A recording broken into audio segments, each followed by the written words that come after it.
I'm gonna start spraying these food plots. I'm just filling up the tank. It's 25 gallons.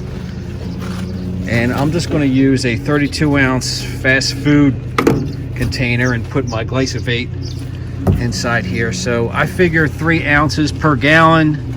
So that's 30 ounces for every 10 gallons. So it would be 60 ounces for 20 gallons. But this is 25, so I'm going to put, I don't know, I'm gonna go hardcore. I'm gonna put 3 cups in here of it inside there. And I think what I'm gonna do is, I already checked the, well, let me show you. I hooked it up to the buggy already with my little switch, and I already checked the spray. Let's see, I'm wetting my own shoe. It's got a pretty good stream going all the way across the back. That's just water for now, but everything seems to be working good. Good coverage. You can see how far across that's going. A lot of it's coming over here more than there, so maybe that's a little bit crooked, but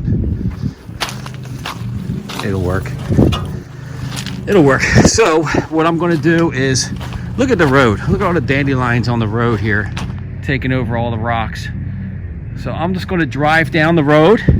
I'm going to spray the road as I go down, and then I'm going to go up there to the food plot up here behind those chestnut trees. From trees on the left all the way to that point right there is where I'm going to try to make a food plot this year. I had a little one right there, but they ate it so much that they could never really grow. They, like, I did it with that groundhog Max right there, that whole area right there. They ate it so fast that nothing, I guess it worked.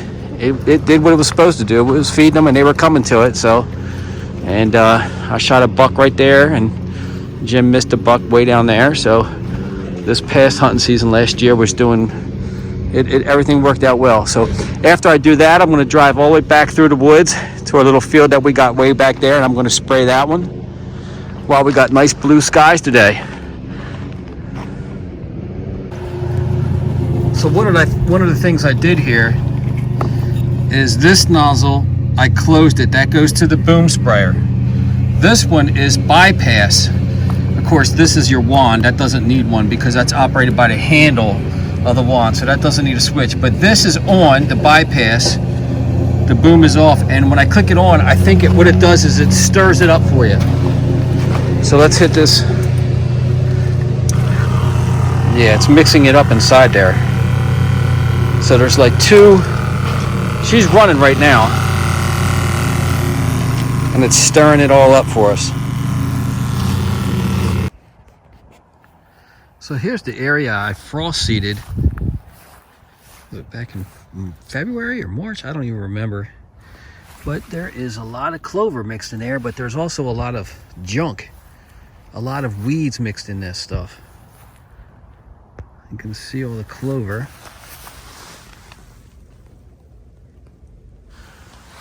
And I do have some chemicals to spray this that kills the grass out of it, but not the broadleaf. That's supposedly what you use for clover. But I can see it all in here, so that's good. Just got to get the weeds under control. Lots of clover. And I just got done spraying from, I guess, I don't know, the back half of all this with the Roundup, because I'm going to make this all flue plot from here all the way back. But this area is going to stay clover, but all this back here is going to be a food plot.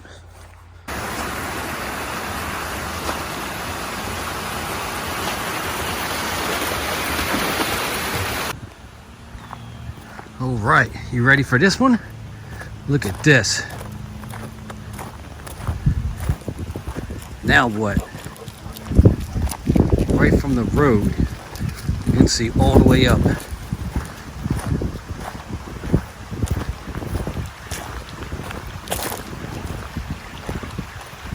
Just got the burn piles to get rid of all the way around, and just mow this nice and green.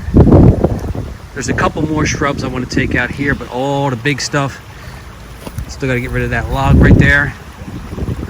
All done. Just some weed whacking along the edge and mowing, and it'll be green all the way up to the next bridge, all the way around. Well, this was a huge fire right here, burning so many branches. This all comes from along the creek. Trying to clean all this out all the way up. We got 3 different burn piles going on from 9 or 10 different brush piles, consolidating them. We just got so much stuff to burn, but I'm going back and forth the burn piles, keeping them going. Some really big stuff in there, and a lot of it's wet, fresh cut stuff, so the fire's got to be extra hot to burn this stuff. But I'm gonna, all on the outside edge, I'm gonna pick that up and throw it back on the fire, keep it going.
All right, so here's the update on clearing out the creek.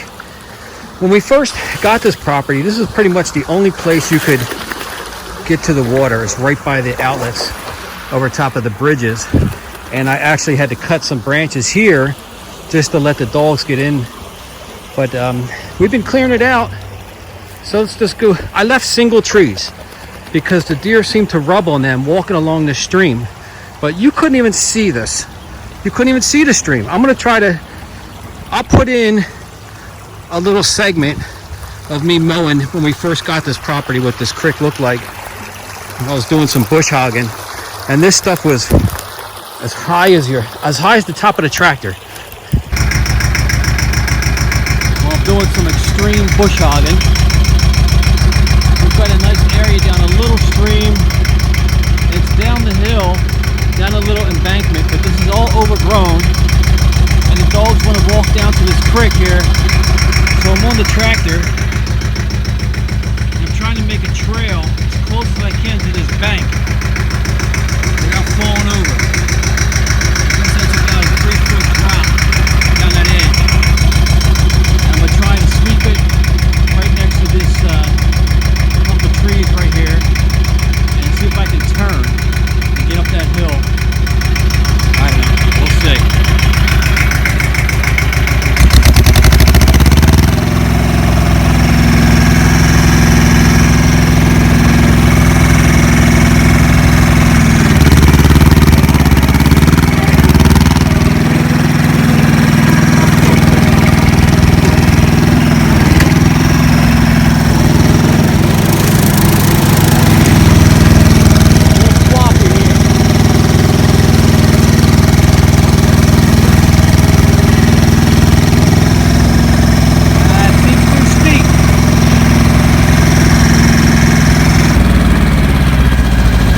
Way too steep. I'm going to have to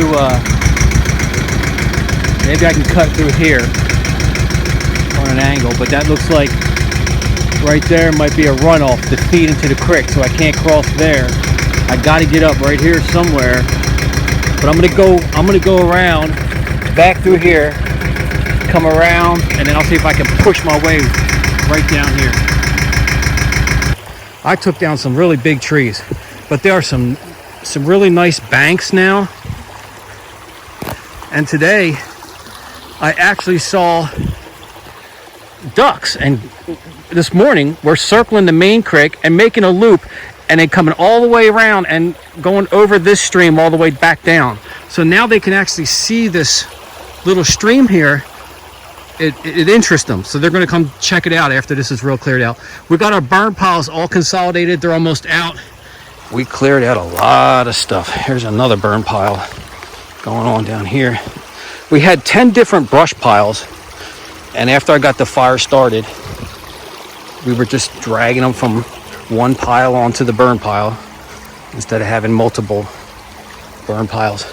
This area right here, I think if I cut this bush down, this nice bend right here with the bank, I think the ducks would land here in the wintertime, because they like a nice sandy bank. And these smaller streams don't freeze in the winter because the water moves so fast that they don't freeze. So they like sitting, like the ducks will sit right there on them, on the rocky areas right there. And the dogs can hop down anywhere they want now.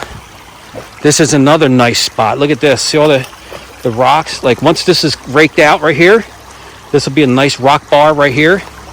The ducks will be sitting there. This area was really bad too.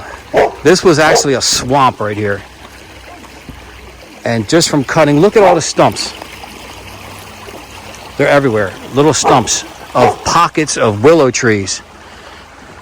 But I don't know if these are some sort of dogwood or what they are, but you can see how the bucks rub on these trees. So little patches of straight ones like that, and this one here, I left them alone because for some reason, I don't know if it's multiple bucks or some buck likes to come down here and rub on this. Yeah, you can see all the loose stuff piling up that we didn't pick up. And that takes you all the way down to the next bridge here, which you couldn't even see. This stuff was just a mess right here. And it's a bad spot because there's a drainage ditch right here, flows around and flows in. Then you got the main creek here, and then where the dog is on that side, look at the swamp back there. That's coming from the road. That's a runoff from pipes from the road that comes down. Of course, he likes walking in the muddiest spots for some reason. And they all converge right here to this spot. But now, when you're up on top of the bridge, you can see from here all the way up. And like I said before, you couldn't even see this creek. It's crazy.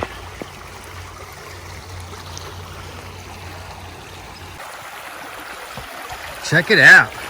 Just made this awesome dam. Look at that. Look how wide that is. And it made a nice long stretch.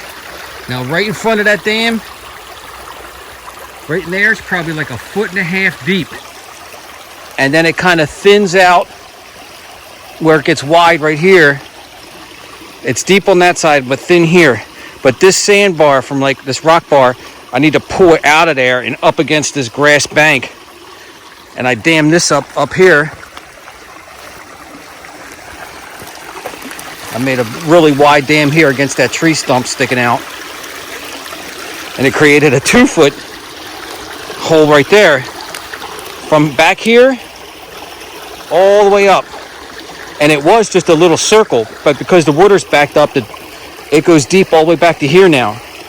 So if this sandbar comes out and pushes up against this nice edge, this will be 1 foot to 1.5 feet deep. Probably, I don't know, 30 feet long. And then another stretch right above it. We could do the same thing from up there all the way to here. And this will be a nice long stretch, probably 50 feet long. But it definitely works. I just don't want to pile it any higher than that because then the water will overflow into the yard. So you got to dig this out and up against the bank instead of just keep pushing it back.